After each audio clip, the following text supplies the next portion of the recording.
ঢাকা বিশ্ববিদ্যালয়ের মধুর ক্যান্টিনে ছাত্র শিবিরের সংবাদ সম্মেলনের নিন্দা জানিয়েছে ছাত্রদল। জামায়াতে ইসলামীর ছাত্র সংগঠন ইসলামী ছাত্র শিবির কর্তৃক মধুর ক্যান্টিনে আয়োজিত সংবাদ সম্মেলন মধুসূদন দের প্রতি এবং তার পরিবারের প্রতি অসম্মানজনক বলে মন্তব্য করেছে তারা।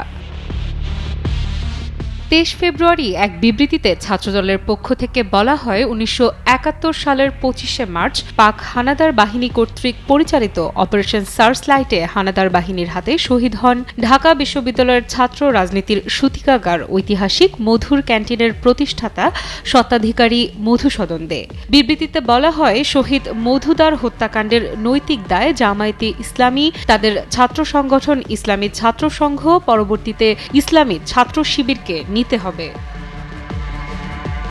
ওই বিবৃতিতে ছাত্রদলের সভাপতি এবং সাধারণ সম্পাদক বলেন, শহীদদের নিজের আঙিনায় খুনির সহযোগীদের বিচরণ খুবই ন্যাক্কারজনক ঘটনা। অনুতাপ এবং বিবেকবোধ থেকেই ছাত্র শিবিরের মধুর ক্যান্টিনে আসা উচিত নয়।